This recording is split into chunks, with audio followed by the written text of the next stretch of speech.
Assalamualaikum warahmatullahi wabarakatuh. Intinya itu silahkan Anda bikin jumlah sesuai versi Anda. Yang penting Anda jangan kampanye kalau itu perintah Kanjeng Nabi Muhammad SAW. Karena kalau kamu atasnamakan Nabi kemudian jumlahnya sampai 800 berapa? 800 juta, berarti Nabi mengajarkan masyakoh pada umatnya. Jadi cukup yang riwayat itu di sini hanya 100 sama 1000. Jadi kalau jumlah tadi untuk 7 apa? Turunan. Jadi kamu harus ditutup dengan doa, ya Allah, semua itu bukan untuk saya tapi untuk 7 turunan. Tolong catat ya Allah. Karena itu. Jadi artinya gini loh ya, orang Indonesia yang sering mempraktekkan Ataqosomadiyah itu bukan tanpa dalil. Ternyata dalam madzhab Maliki, saya masih ingat ketika mbah saya kandung, bapaknya bapak, asmane Mbah Nur Syam, itu wasiatnya minta dibacakan 4.000. Yang baca pas itu ya bapak sama anak-anaknya. Dan kemudian alhamdulillah zaman akhir itu mulai agak ngawur. Kalau ada acara itu wong liya kon maca anake mlebu metu gak melok maca. Itu keliru, saya jamin itu keliru. Saya sering kalau mimpin di rumah, kalau yasinan di tonggo-tonggo kok anaknya gak maca, saya keluar. Bapakmu wong liya kon maca, kata saya gitu. Jadi itu menurut saya itu yang jelas, saya sampai ngisi begini. Yang ada riwayatnya itu idza mata ibnu adam in qata amaluhu illa min salasin shadaqatin jariyah au ilmin yuntafa'u bi aw waladin sholihin yatullah. Itu ndak ada di hadis au kiyayin sholihin yatullah kata. Yang ada itu awaladin apa? Sholihin. Jadi anaknya harus ikut, kalau ndak ada usah kata. Akhirnya anaknya dawuh nggih Gus nggih. Akhirnya tak kei jagung paling akeh, kula mendet sithik. Wong aku ora anake kok. Kadang-kadang enggak, orang lain baca buahnya anaknya mau mlebu metu mau enggak no tamu mbek rokokan. Itu harus ditobatkan itu. Keliru itu. Karena nasnya bukan auqiyayin sholihin tapi awaladin sholihin. Ini bukan provokator, ini memang ya seperti itu. Barokahnya baca ini, dialog-dialog orang pilihan ini akan tersibak. Karena tidak dalam semua kebaikan itu enggak ada logikanya, rata-rata ada logikanya. Misalnya begini, kalau Anda orang soleh, kemudian anak Anda pamit mau sekolah di Jerman, pilihan Anda mengizinkan apa enggak? Karena potensi jadi fasik ya tinggi, karena di tempat-tempat maksiat. Potensi berdakwah dari daerah yang untuk daerah yang tidak ada dai-nya menjadi ada. Itu mesti ulama itu berdebat. Misalnya punya anak pamit mau kembali atau keluarga. Yang satu cara berpikir optimis. Awal ada dai di beberapa negara Eropa itu ya barokahnya imigran, pekerja, mahasiswa. Dan semua itu bumi Allah, harus ada tasbih, harus ada tahmid. Dan itu harus dimulai dari kemauan atau mengizinkan anak asuh kita ke sana. Tapi di sisi yang lain potensi jadi fasik itu tinggi sekali. Pemana iman pas-pasan. Nah hal-hal seperti ini itu pasti jadi perdebatan. Dan kita harus menjawab. Dan tadi kayaknya di semua Basul Masail Pondok Salafiyah jawabnya pede semua, nggak ada ragu, nggak ada khilaf. Baguslah kalau pede. Meskipun nanti mungkin ada ulama lain yang cara berpikir apa? Berbeda. Sehingga ini saya cerita ya. Sehingga di kitab-kitab fikih, misalnya saya kok hidup di Bali sudah punya komunitas ngaji. Itu kok saya pindah ke Sukorejo sini. Banyak ulama yang mengatakan haram. Karena membiarkan bumi Allah yang sudah pernah ada orang yang sujud kemudian ditinggalkan kosong dan kemudian dikuasai orang yang tidak sujud. Jadi dianggap itu pembiaran. Jadi banyak di kitab Qalyubi, sarahnya Mahalli, jika ada seorang muslim yang hidup di negara orang kafir, dia nyaman, tidak dapat teror, itu nggak boleh lagi pindah ke negara Islam yang sehat. Karena takutnya li Allah yastau liyal kafir tilkal buk'ah, supaya bumi itu tidak dikuasai orang kafir. Jadi ini hal-hal yang para fuqaha itu harus berdebat. Karena ini masalah-masalah furu'iyah. Sehingga mulai dulu ya banyak ulama yang nyun sewu berpolitik, mulai Wali Songo sampai sekarang alhamdulillah yang minat banyak. Mungkin bedanya ikhlas sama tidaknya. Tapi kalau saya pernah dikeluhin utusan dari ya komunitas lah, komunitas. Islam Indonesia itu dulu itu ceritanya banyak yang dari Kamboja. Kalau dulu orang cerita itu orang Cempa. Itu setelah di Indonesia besar Wali Songo dan Brawijaya 5 itu sudah mulai oleng, itu singkat cerita mereka berpikir ingin bikin kerajaan apa? Islam di Demak Mintoro dengan raja pertama yaitu Raden Fatah, karena Raden Fatah ini putra Brawijaya. Padahal setelah jadi kerajaan ini era cucu sudah konflik, berebut kekuasaan. Akhirnya sampai jadi Jipang, jadi Jogja, jadi Solo dan seterusnya. Tapi kata Mbah Mun itu tetap barokah kata. Karena orang Islam terus terbiasa mimpin. Sekeliru-keliru sidik, pokoknya orang Islam biasa mimpin. Sehingga zaman Mbah Hashim ya sudah mimpin Masumi, zaman Ki As'ad pengaruhnya besar, sampai sekarang Kiai-Kiai pengaruhnya besar. Nah barokahnya Kiai-Kiai pengaruh besar ini sampai moral jadi ukuran. Misalnya sekarang ada calon bupati kok nggak sholat, itu pasti kalah. Jadi sholat itu jadi tolok ukur untuk calon apa? Bupati. Meskipun mungkin punya efek pura-pura sholat, tapi nggak apa-apa lah. Sementing moral ini jadi ukuran. Sementara yang di Thailand, di Patani, itu karena dulu pelajarannya tasawuf, itu orang nggak ambisi mimpin dunia. Tahu-tahu dipimpin. Dan akhirnya nyuwun sewu ya saake Islam-Islam yang dulu terlalu tasawuf karena nggak punya pengalaman memimpin. Akhirnya lazimnya konsekuensinya hanya dipimpin. Tapi Islam Indonesia beda. Karena kulino mimpin, itu akhirnya dari orang Islam biasa menjadi Islam yang sholat sampai Islam yang bisa ngaji itu bisa mimpin negara. Tentu yang paling populer dimulai Gus Dur. Jadi ini sesuatu yang barokahnya istihad para kiai. Sementing Islam kulino mimpin. Jika di Indonesia itu barokahnya itu kebaikan itu jadi tolok ukur. Ada orang kok terkenal koruptor atau terkenal nyuwun sewu selingkuh atau terkenal apa itu pasti tidak jadi. Karena moral itu menjadi tolok ukur. Dan itu adalah politik para kiai. Jadi ini saya cerita dan itu negara juga akhirnya untung karena seleksi agama sama negara itu sama-sama kiai ya bilang negara harus dipimpin orang soleh, negara juga bilang seperti itu.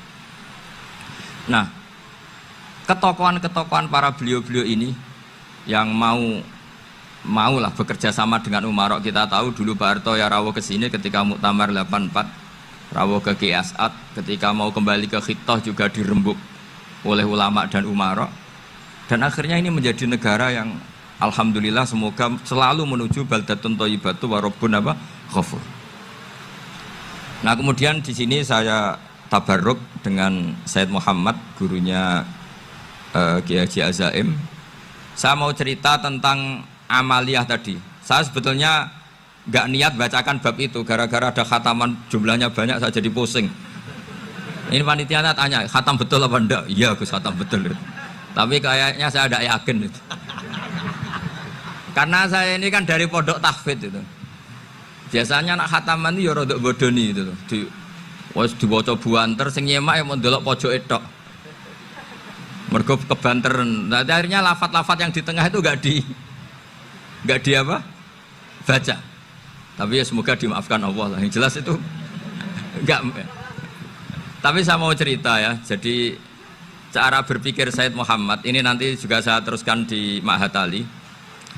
Ini saya baca ya. Di antara yang diyakini madhab Malikiyah, ini saya baca saja teksnya. Jadi ada riwayat namanya, kalau Said Muhammad bahasakan itu Ataqoh Somadiyah. Kalau di Indonesia kadang orang bilang Al-Ataqoh Al-Kubro, yaitu dengan membaca surat Ikhlas. Di sini jumlahnya hanya 100 kali, kila 1000 kali. Tadi berapa semua? 700 juta ini sudah susuk banyak ini. Di sini hanya 40, riwayat lagi 100, 1000. Terus sampean tadi berapa? 800 juta. Wah, ini sudah susuk ini. Itu anak cucu sampean pasti masuk surga itu kalau gitu. Ini saya baca, ini kitabnya Said Muhammad ini. Suratul Ikhlasi wal Itqu minan nar. Akhrajat Tabraniyu fil Kabir an Fairuz ad-Dailami wa Ibnu Uftin Najasi. Waqad khadaman Nabiyya sallallahu alaihi wasallam. Orang ini jadi khadimnya Nabi. Qala Rasulullah sallallahu alaihi wasallam, mangqara aqul huwallahu ahad mi'ata marratin fi shalat ghairiha katabawahu lahu bara'atan minan nar. Ini hanya berapa ini? Mi'ata marrah. Berarti kalau satu orang itu cukup 100. Tadi sudah untuk 7 turunan tadi untuk orang berapa? Ya, untuk 7 turunan cukup ya? Cukup. Untuk 7 turunan gitu. Ya sudah susuk ini. Aduh, ribet ini. Nah ini tak cari pembenarannya, ini supaya keren. Ini di halaman 188 Abwabul Farad. Warwa Ibrahim bin Muhammad al-Khiyari fi fawaitihi an Khudzaifah marfu'an. Man qara'a qul huwallahu ahad alfa marratin faqad ishtara nafsahu minallah. Berarti 100, ada riwayat lagi 1000. Nanti tak carikan lagi yang berapa? 1 miliar mungkin. Jangan banyak-banyak. Nah ini saya baca ya. Wa hadzal adatu huwa al-ma'rufu bi ataqatis somadiyah. Wa qad nassa jama'atun mutaakhiril malikiyah ala istihbabi ataqatis somadiyah wa haddu ala qiraatiha wa istimaliha. Minhum Asy-Syaikh Abdus Salam Al-Asmar sak teruse niku. Jadi kullu haula'i istahabbu ataqatas somadiyah ma'atirafi ba'dihim kal misnawi bi syiddati fi hadisiha. I'timadan ala anna hadza minal fadha'il allati yutasahalu fiha. Faman sa'a yasta'milaha roja'a khusula ma fiha fala ba'sa bidzalik ala syarti alla ya'taqida thubuta dzalika anin nabi sallallahu alaihi wasallam hatta la yaqa fil kitsbi alaihi. Jadi intinya itu silahkan Anda bikin jumlah sesuai versi Anda, yang penting Anda jangan kampanye kalau itu perintah Kanjeng Nabi Muhammad sallallahu alaihi wasallam. Karena kalau kamu atasnamakan Nabi kemudian jumlahnya sampai 800 berapa? 800 juta, berarti Nabi mengajarkan masyaqqah pada umatnya. Jadi cukup yang riwayat itu di sini hanya 100 sama 1000. Jadi kalau jumlah tadi untuk 7 apa? Turunan. Jadi kamu harus ditutup dengan doa, ya Allah, semua itu bukan untuk saya tapi untuk 7 turunan. Tolong catat ya Allah, karena itu. Jadi artinya gini loh ya, orang Indonesia yang sering mempraktekkan ataqosomadiyah itu bukan tanpa dalil. Ternyata dalam madzhab Maliki, saya masih ingat ketika mbah saya kandung, bapaknya bapak, asmane Mbah Nur Syam, itu wasiatnya minta dibacakan 4000. Yang baca pas itu ya bapak sama anak-anaknya. Dan kemudian alhamdulillah zaman akhir itu mulai agak ngawur. Kalau ada acara itu wong liya kon maca anake mlebu metu gak melok maca. Itu keliru, saya jamin itu keliru. Saya sering kalau mimpin di rumah, kalau yasinan di tonggo-tonggo kok anaknya gak maca, saya keluar. Bapakmu wong liya kok kon maca, kata saya gitu. Jadi itu menurut saya itu yang jelas, saya sampai ngisi begini. Yang ada riwayatnya itu idza mata ibnu adam in qata amaluhu illa min salasin shadaqatin jariyah au ilmin yuntafa'u bi aw waladin sholihin yatullah. Itu tidak ada di hadis au kiyayin sholihin yatullah, kata. Yang ada itu awaladin apa? Sholihin. Jadi anaknya harus ikut, kalau tidak ada usah, kata. Akhirnya anaknya udah wedi, nggih Gus nggih. Akhirnya tak kei jagung paling akeh, kula mendet sithik. Wong aku ra anake kok. Kadang-kadang enggak, orang lain baca buahnya, anaknya mau mlebu metu mau enggak manggakno tamu mbek rokokan. Itu harus ditobatkan itu. Keliru itu. Karena nasnya bukan auqiyayin sholihin tapi awaladin sholihin. Ini bukan provokator, ini memang ya seperti itu. Nah terus tentang tadi la ilaha illallah yang didawuhkan Gus Azaim. La ilaha illallah itu penting sekali, cuma saya mohon itu dielmoni lah. Jadi dulu kalimat ini menjadi spesial karena dielmoni, karena dimulai dari fa'lam annahu la ilaha illallah. Terusannya ayat tuh wastaghfir li dzambika walil mu'minina wal mu'minat. Saya ulang lagi ya. Terusannya ayat tuh wastaghfir li dzambika walil mu'minina wal mu'minat. Makanya menurut mazhab Sadili, kamu disuruh baca la ilaha illallah dulu, jangan istighfar dulu. Saya ulang lagi ya. Dalam mazhab Sadiliyah itu la ilaha illallah dulu, nggak boleh istighfar dulu. Alasannya masuk akal. Orang yang kafir 70 tahun itu sekali baca la ilaha illallah itu langsung yughfar lahum ma qad salaf. Sehingga la ilaha illallah sendiri sudah punya kekuatan supaya dosa kita diampuni. Qul lil ladzina kafaru iyantahu yughfar lahum ma qad salaf. Cara menghentikan kekafiran gimana? Dia melafadzkan la ilaha illallah. Ini kalimat yang begitu saktinya sampai orang yang kafir puluhan tahun itu dosanya semuanya terhapus hanya karena melafadzkan la ilaha illallah. Nah, makanya kata Abul Hasan Asyadili, wastaghfir li dzambika ay bihadil kalimah. Seseorang sah di istighfar itu kalau melafadzkan la ilaha illallah. Misalnya ada orang kafir mati kafir, sah nggak anak cucunya mengistighfari dia? Tidak sah karena belum melafadzkan la ilaha illallah. Makanya kata Abul Hasan Asyadili, wastaghfir li dzambika ay bihadil kalimah. Sehingga lafadz ini spesial betul. Tapi kadang-kadang beberapa mursyid cara berpikir lain. Ini kalimah thayyibah harus dibaca orang suci, sehingga mendahulukan apa? Istighfar. Untuk supaya pas ngelafadzkan kalimah thayyibah sudah dalam keadaan apa? Suci. Itu juga masuk akal. Tapi secara meyakinkan saya sendiri lebih mengikuti manhajnya Abil Hasan Asyadili karena alasannya tadi, yang kafir puluhan tahun saja langsung luntur dosanya karena melafadzkan la ilaha illallah. Artinya la ilaha illallah sendiri sudah bagian dari istighfar.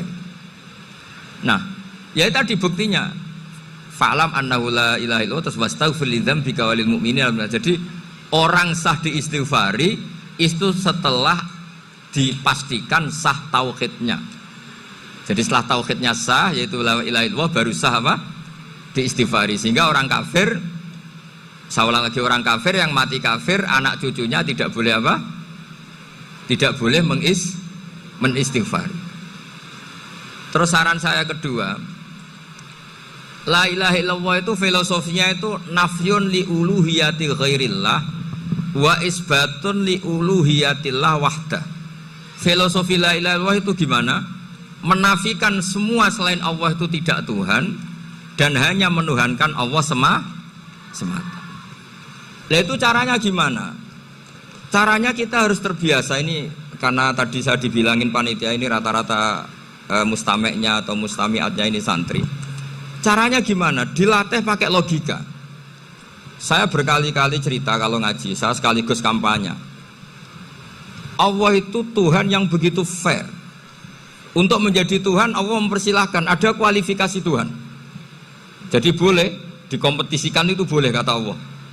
Gak apa-apa kamu ngaku Tuhan gitu kata Allah. Tapi nak ngaku pangeran itu paling gak ya direputasi lah, ada verifikasinya lah. Dimulai dari apa? Ya kalau jadi Tuhan itu setidaknya bikin langit bumi lah, aturannya gitu. Jadi kalau daftar bupati ya daftarlah ke KPU. Masa tahu-tahu jadi apa? Tuhan kemudian tidak punya prestasi bikin langit bumi. Sehingga Allah itu cara ngendikan itu ya fair. Qul ara'aitum ma tad'una min dunillah aruni madza khalaqu minal ardi am lahum syirkun fis samawati. Coba yang kamu tuhankan selain saya, prestasinya apa? Ketika saya bikin bumi itu apa ikut bikin? Terus am lahum syirkun fis samawati. Kalau bikin langit, kalau nggak bisa ya urun lah gitu. Urun semen apa urun bego, pokoknya urun lah gitu. Urun ora, gawe bumi ora, ngerti-ngerti ngaku dadi pangeran. Kul hatu burhanakum. Jadi ya kan ya lucu kan, misalnya syarat kiai di Salafiyah kan keluarga Kiai As'ad, cucunya ngaji ngalim. Orang keluarga Kiai As'ad terus aku kiai utama di Salafiyah. Oh mesti dipenjara ya. Lah yo gak gawe langit bumi, gak ada prestasi terus ngaku sebagai apa? Tuhan. Sehingga fair. Makanya saya berkali-kali cerita. Jubair bin Mut'im itu punya anak namanya Muhammad. Ini sudah orang alim, Muhammad bin Jubair bin Mut'im. Itu cerita awala islami abihi. Mut'im itu orang pinter sekali. Saking pinternya dia jadi delegasinya orang Quraisy datang ke Rasulullah sebagai negosiator untuk membebaskan Asra Badrin, tawanan perang apa? Badar. Yang namanya disuruh itu pasti orang pinter. Tapi apa yang terjadi ketika nginep di masjid, karena zaman itu gak ada hotel, nanti jadi geger. Orang musyrik nginep di masjid hukumnya gimana? Bahsul masail tok. Zaman itu mau tidak mau, kalau sekarang kan ada hotel, kiai juga punya wisma. Apa yang terjadi? Orang ini cerdas sekali. Dan delalah Nabi pas sholat maghrib itu baca wattur wa kitabim mastur sampai am khalaqus samawati wal ard. Ya kalau kamu jadi Tuhan ya setidaknya menciptakan langit bumi lah. Namanya jadi Tuhan ya ada persyaratan ya. Paling tidak punya reputasi menciptakan langit bumi. Atau kalau jadi Tuhan setidaknya reputasinya itu nggak diciptakan yang lain. Am khuliqu min ghairi syai'in. Ini jadi Tuhan kok punya bapak, punya ibu. Ini jadi Tuhan kok lahirnya di bumi, ada tanggal lahirnya, ada tahun. Masa jadi Tuhan kok dulu buminya semuanya, walhasil tuh. Akhirnya Nabi ketika salam sholat maghrib, dia datang, ya Rasulullah, akalku habis oleh ayat yang barusan kau baca. Sudah saya Islam saja. Argumentasi selain Allah Tuhan itu batal. Itu, nah saya mohon santri-santri salafiyah itu baca Quran sampai seperti itu. Jadi jangan hanya khataman banyak-banyakan maksudnya. Ini bukan nyindir, ini ngamuk ini. Jadi ya khatamannya tadilah 1000 atau berapa lah, jangan banyak-banyak. Juga kasihan malaikat yang nyatet kan. Wong baru subhanallah alhamdulillah aja di tag hadisnya abad al malaikah gak ditetek. Itu baru subhanallah alhamdulillah itu sudah mencapaikan malaikat. Makanya saya wiridan tuh arang-arang kasihan malaikat karena nanti jadi itu ya ada madhabnya itu. Jadi kalau Gus Azaim sholat lama tak saingi sholat cepet itu sama-sama ada madhabnya. Yang cepet kayak saya tadi, setan pas tata-tata mau goda pas rukuk saya sudah itidal, mau goda itidal saya sudah sujud, pusing dia. Tapi jangan tiru, ini madhab yang agak-agak khusus lah, sudah cara orang Madura agak khilaf sih. Khilaf ya, khilaf ini agak khilaf ini sudah. Tapi saya ingin lah, sampean kalau ngaji Quran itu dilatih berlogika. Jadi Allah itu fair, nggak apa-apa kalian ngaku Tuhan tuh nggak apa-apa, tapi tunjukkan prestasi kamu apa. Aruni madza khalaqu minal ardi am lahum syirkun fis samawati. Am khalaqus samawati wal ard. Diulang lagi, am khuliqu min ghairi syai'in. Setidaknya kalau jadi Tuhan itu ya nggak butuh yang lain lah. Masa jadi Tuhan kok wujudnya saja butuh orang lain, butuh bumi, eksistensinya butuh makan, butuh minum.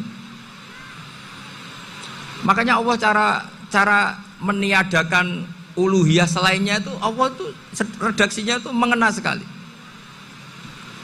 Yaitu tadi dengan cara-cara seperti itu. Sebagian ayat disebutkan ma asyattuhum khalqas samawati wal ardi wala khalqa anfusihim. Wong Tuhan kok nggak punya reputasi bikin langit, bikin bumi, bahkan untuk menciptakan dirinya sendiri saja nggak bisa. Ya sudah lah, kamu tidak usah ngaku Tuhan, nggak level kata gitu. Akhirnya terus ditemukan Tuhan yang sejati, yaitu wal awwal wal akhir wal zahiru wal batin. Itu yang mut'im ini tadi termasuk orang yang sangat cerdas sekali. Padahal itu bacanya bukan pas basul masail, enggak. Nabi pas sholat maghrib, juga bukan pas ceramah, enggak. Tapi itu didengarkan. Makanya termasuk ini spesial untuk hormat saya kepada Ki As'ad. Makanya saya ini kalau mentasjik santri-santri ini agak sensitif, tapi sudah saya tidak perlu takut fitnah. Saya termasuk, kenapa saya ingin jadi ahli tafsir, tentu yang membentuk itu Mbah Maimun dan bapak saya. Bapak saya itu hafal Quran kayak hafal Fatihah, saking senengnya Quran itu. Mungkin bisa kamu saingi itu. Itu adalah orang kafir itu bisa paham Quran. Itu sangat menyinggung saya. Orang kafir itu bisa paham Quran. Ketika Umar Islam itu karena mendengar apa coba? Mendengar apa? Quran. Dan itu masih kafir apa sudah Islam? Masih kafir karena kalimat-kalimat yang di Quran itu begitu jelas wal kitabil mubin sehingga didengarkan orang kafir pun tuh ngefek. Makanya ketika Umar datang ke saudari putrinya kemudian dengar Toha ma anzalna alaikal Quran apa? Litasqo, itu dia terus iman. Begitu juga Mut'im. Itu ketika dengar Nabi baca surat At-Tur ya langsung iman. Makanya kata Ibnu Jarir At-Tabari, kamu jangan pernah bilang gini, syaratnya paham Quran itu harus alim, harus gini.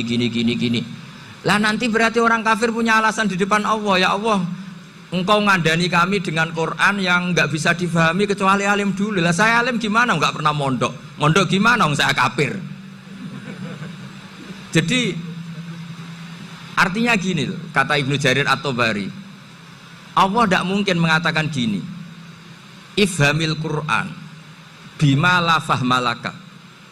Quran itu harus kamu fahami. Sementara orang kafir karena lafadznya Quran khusus gak bisa memahami. Makanya Quran itu dibaca. Itu banyak orang kafir yang menjadi muslim karena mendengar apa? Al-Quran. Padahal kafir. Nah termasuk tadi Muhammad bin Jubair bin Mut'im ini itu menjadi Islam ya karena mendengar Quran. Padahal dia saat itu masih apa? Kafir. Karena tadi logika misalnya nggak paham secara lafadz Arab. Sekarang misalnya nyuwun sewu ada orang ateis. Saya pernah didatangi seorang ateis yang nggak percaya Tuhan. Saya mau Islam Pak Ba, asal Anda bisa menjelaskan Tuhan itu siapa. Coba Quran dibaca secara makna, tidak secara lafadz tapi secara makna. Begini misalnya, ada orang ateis datang ke saya, Pak Ba, saya mau Islam, asal Anda bisa menjelaskan Tuhan itu siapa. Terus saya tanya, ini ngajak goblok-goblokan apa pinter-pinteran, kata saya.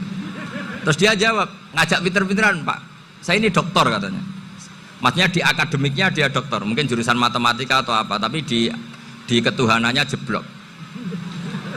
Terus tak tanya, kalau ini ada kertas, kamu suka ada rumusnya apa suka ada? Ya suka ada rumusnya. Kenapa ada kertas? Ya karena ada yang bikin.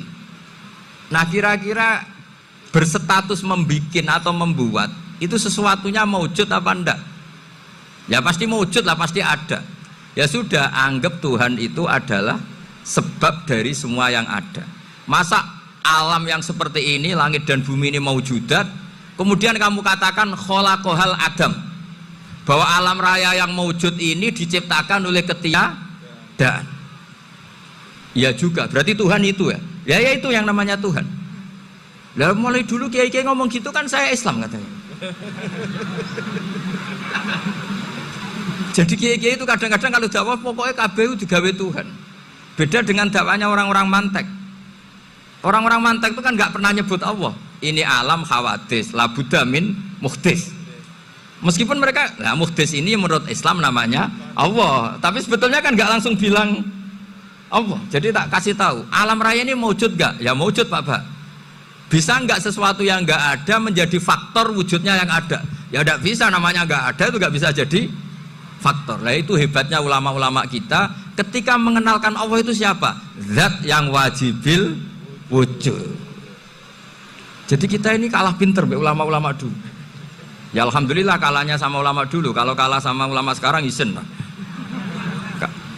Jadi ulama dulu sudah pinter. Pasti pertanyaan dasar manusia, hadil maujudat itu man khalaqaha, siapa yang menciptakan? Kalau kamu langsung jawab Allah atau Tuhan, mereka pasti tidak nerima. Ya jawab saja, hadil maujudat mesti khalaqaha maujudun. Nah berhubung maujud ini berstatus pencipta, harus super. Lah super ini oleh ulama disebut wajibul wujud atau musabbibul asbab, yang oleh Islam dinamai Allah. Tapi kita langsung ngomong Allah, ya mesti aja bingungkan kan bagi yang bingung maksudnya. Ya saya mohonlah kalimat-kalimat la ilaha illallah itu diamatilah, diresapi sampai seperti penjelasan saya ini, sehingga punya kualitas ilmu. Karena syaratnya memang fa'lam, harus punya kualitas apa? Ilmu. Ilmu itu apa? Ma'rifatus syai' ala ma huwa alaih. Mengenal sesuatu sesuai detail-detail sifatnya sesuatu itu. Misalnya kalau Allah sudah jadi Tuhan, ya harusnya qabla kulli syai'. Masa Tuhan sama yang dituhani wujudnya dulu yang dituhani? Ditemukanlah sifat awal atau qadim. Makanya benar Gus Azaim tadi, kalau sudah bertauhid harus hafal akidah berapa khamsin. Dimulai apa? Wujud. Kenapa harus dikatakan wujud? Karena alam raya ini kadung maujudat. Hadhil alam maujudun. Masa maujudun khalaqahul adam, masa maujudat khalaqahul adam. Nah itu yang disebut am khuliqu min ghairi syai'in am humul khaliqun. Jadi saya mohon semohon-mohonnya, cobalah tradisi-tradisi lihat baru ayat ini dihidupkan lagi, sehingga kita baca Quran itu sekaligus menjadi orang yang sangat argumentatif. Karena Quran adalah qul falillahil hujjatul balighah. Dilatih. Jangan bosan dilatih. Makanya kalau saya baca ayat-ayat seperti itu, cek fair ya Allah itu. Fair betul. Nggak apa-apa saya punya pesaing kata Allah, tapi yang imbang dong. Pas aku gawe langit ya bantulah. Atau ada langit tandingan lah kira-kira gitu. Kalau saya bikin bumi ya ada bumi. Nah misalnya sekarang orang Cina bikin matahari, materinya dari mana coba? Dari yang sudah ada sekarang kan? Tetap saja agak ikut bikin kan? Tapi kalau Allah bikin langit bumi minal adam minal wujud. Kalau mereka paling rekayasa yang sudah wujud di otak-atik. Nah harus sampai seperti itu. Sampai kata Gus Azim kul hatu apa? Burhanakum tadi.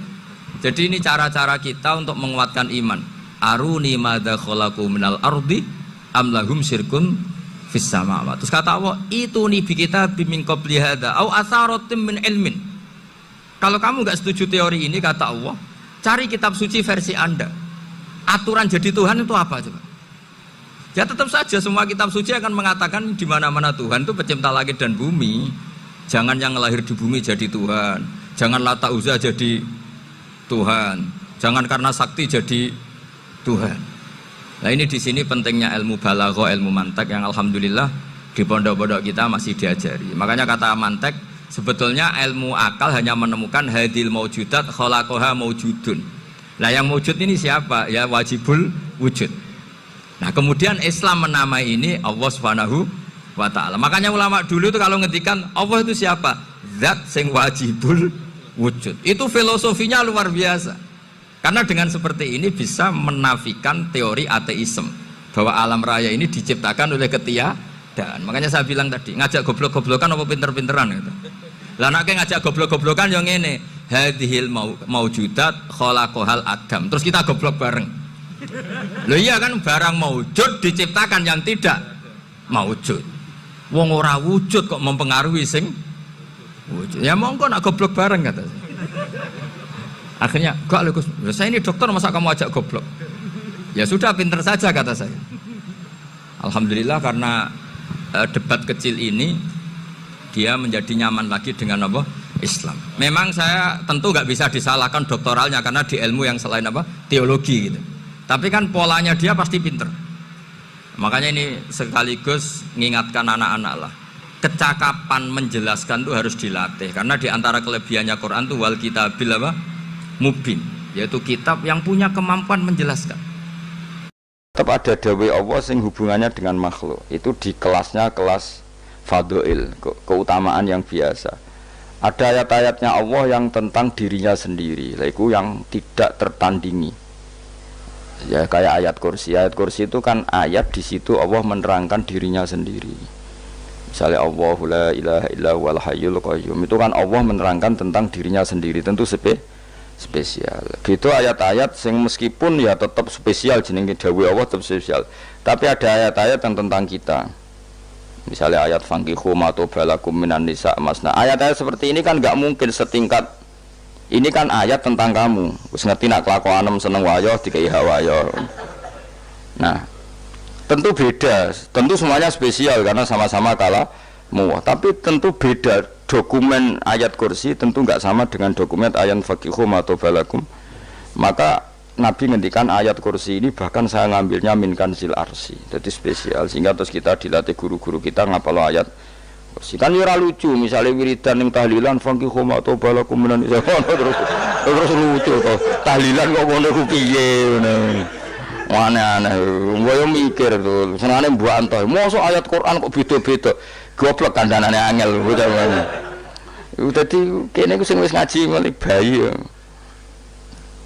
Jadi ono ayat fawadil, maksudnya ayat-ayat sing umumnya terkait kita.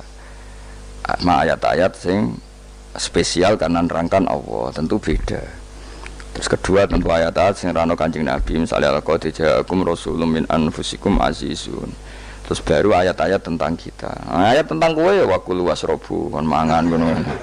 Nah misalnya terus tahlil terus wakulu wasrobu. Ya lucu tuh. Bocah kok kandhanane angel. Pusing ambek kowe. Ngaji tahunan gak ono perkembangan. Habis gue rame-rame dunya loh. Gue rame-rame apa? Dunya. Pernah ada kumpulan orang untuk ngaji. Oh setan setruk tenan. Paham itu. Mulai setane tangin, tenang ya Rafa. Waduh. Serepot ya. Ya, jadi kayak kudu ngerti ya. Jadi kabeh ayat Quran spesial, tapi tradisine ulama kan ada perdebatan apakah ada ayat fadilah dan mafdulah. Sebagian ulama mengatakan jangan bilang demikian karena fal kullu kitabullah wal kullu kalamullah. Tapi kowe nak ngingkari iku ya keliru, wong dohire Kanjeng Nabi ku ya ada ayat yang dipuji sundul langit kaya ayat kursi. Saya punya ayat yang bahkan dokumen itu tak ambil dari Kanzil Arsy katanya. Dan tidak ada nabi yang dikasih itu kecuali saya. Itu nabi begitu bangga semenang.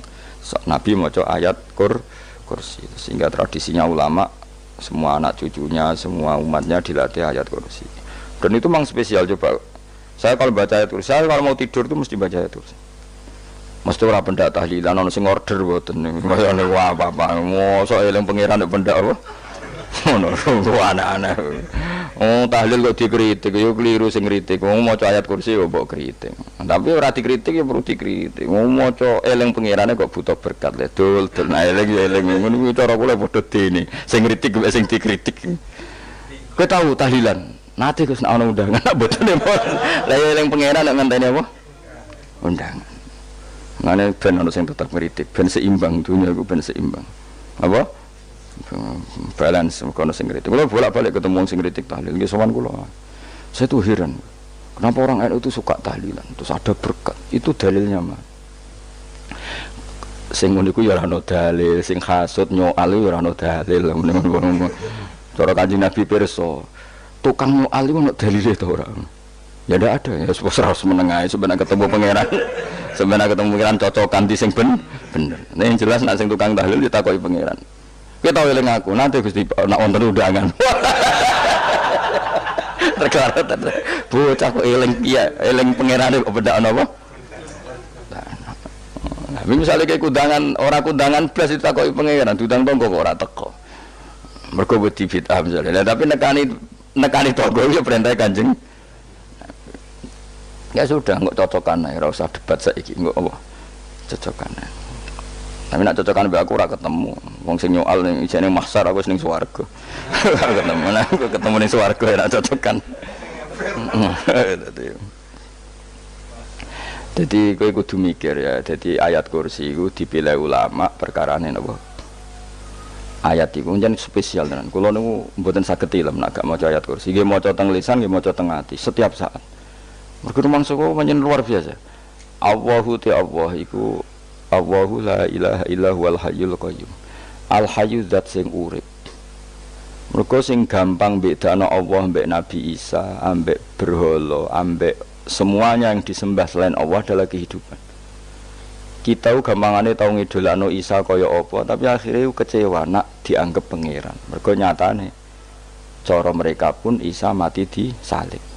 Utawa cara Islam Isa itu diangkat. Di itu objek.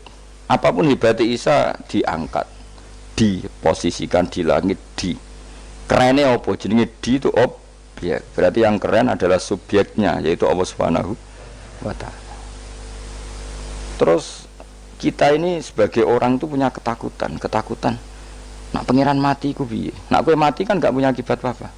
Srengenge tetap baik-baik saja, sistem falak galaksi baik-baik saja, sistem alam baik-baik saja. Wong sing mati kuwe bangun nak sing mati pangeran. Maka ketakutan seorang mukmin adalah apa? Punya Tuhan yang mati.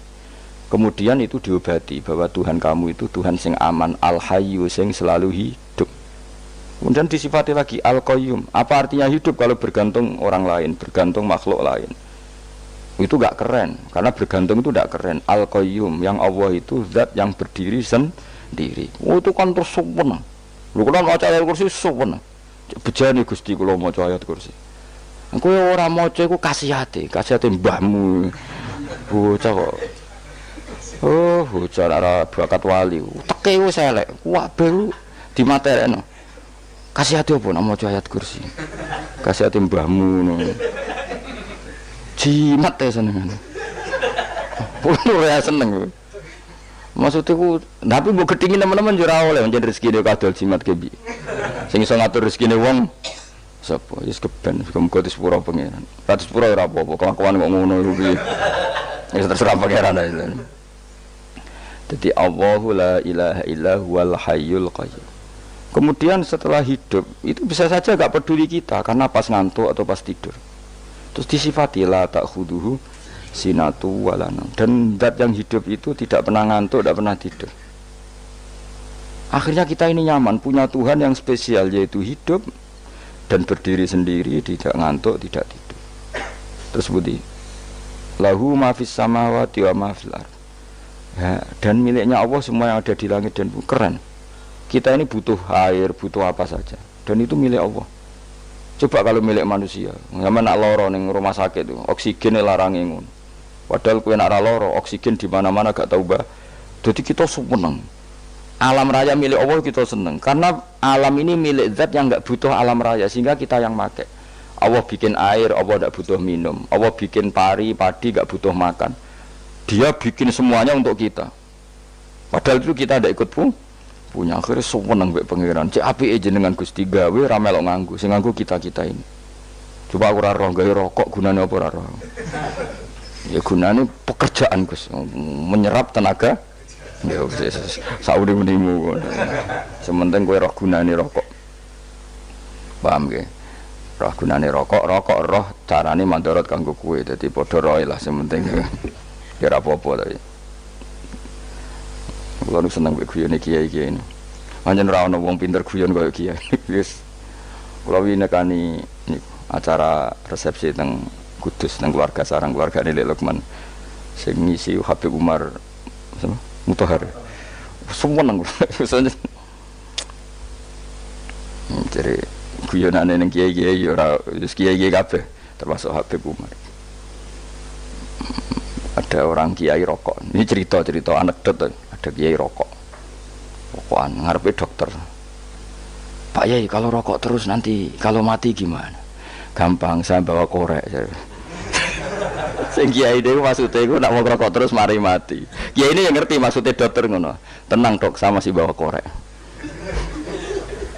Maksudnya nak rokok mati gak ada Jumat. Jadi gak sambung apa? Nak kuyonane Habib Umar, saya sering membaca bahayanya rokok. Saya baca itu. Setelah baca, saya berhenti membaca. Wangan pikirannya setelah membaca bahaya rokok berhenti rokok. Saya sering baca buku atau apa tentang bahayanya rokok. Setelah saya tahu berhenti membaca. Suwon spesial, seneng kula niku. Bisa nikmati ya seneng putune Rasulullah ya seneng guyon jadi seneng itu gak kudu mewah memang. Lah kowe seneng ngenteni di Alphard malah kesel to. Wah, dadi kula nu di grup kata lah. Kiai-kiai sing seneng guyon sing sering.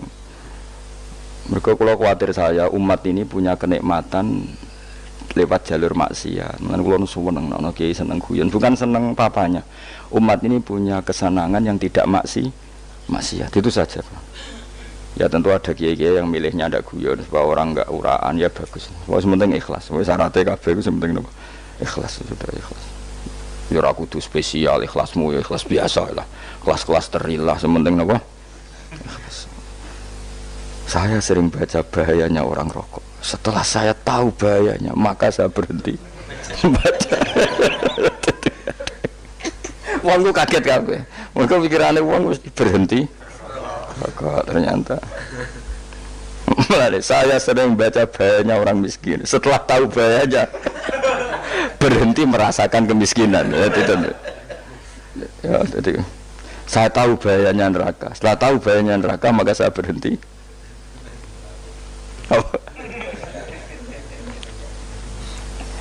Ya jadi terus disebutno lahu ma fis samawati wa ma fil ardi. Terus kita nyaman. Kayak apa kalau alam raya ini milik Cina, milik Singkek, milik non muslim atau milik wong Islam sekalipun. Mesti apa-apa tuku. Repot. Tapi berhubung alam raya ini milik Allah, kita nyaman. Mergo wa izzat sing super lomo, super dermawan, super semuanya. Akhirnya nyaman. Gamane iso turu. Lan kula nang rumah ayat kursi ora iso turu, kae turu. Kan ya maca lesane nggih ati kula maca. Lahu ma fis samawati wa ma. Terus mangzalladzi yashfa'indahu ila bi'izni. Ketika Allah itu segalanya tentu yang punya otoritas syafaat, punya otoritas apa saja nunggu izinnya Allah Subhanahu wa taala.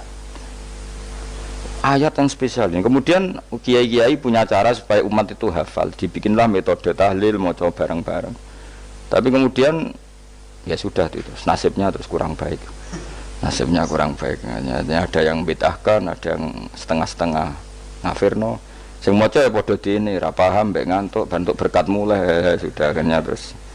Lah sampean bela bela sing bener wis takok provokator. Sing jelas latih maca iku terus. Dadi Allah pirsa nak macamu ora golek berkat. Tapi nak mau tahu tahlil hati. Ini apa tahu hati? Benda apa? Tahlil. Yang pengiran kok ngenteni wae. Allah, iku tunggale. Tahu muni alhamdulillah nate apa nak permangan. Muni alhamdulillah kok ngenteni permangan bocah ora karo-karuan. Wong ora bakat wali kok teke wis elek. Njate wis keliru terus. Masih wong khusyuk lah, ora bakat wali, khusyuk tok tapi wis ruwet, uripe ruwet. Terus lahu ma fis samawati wa ma fil ardi man dalladhi yash'indahu illa terus ya'lamu ma baina aydihim wa ma khalfahum. Dan Allah tahu apa yang di depan kita, di belakang kita. Terus kita lagi-lagi nyaman.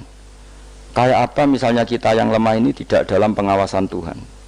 Jika mana kalau misalnya dia anak cilik, anak itu tidak nyaman kalau ketika main gak didelok wong tuane karena dia tahu ada hal-hal yang dia tidak bisa menggapai dan butuh setiap saat pada orang tuanya untuk membantu menggapai itu.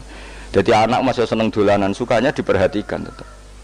Nah kita ini seneng sekali untuk main yang dunia ini pengiran diperhatikan Allah Ta'ala karena Allah selalu tahu kita.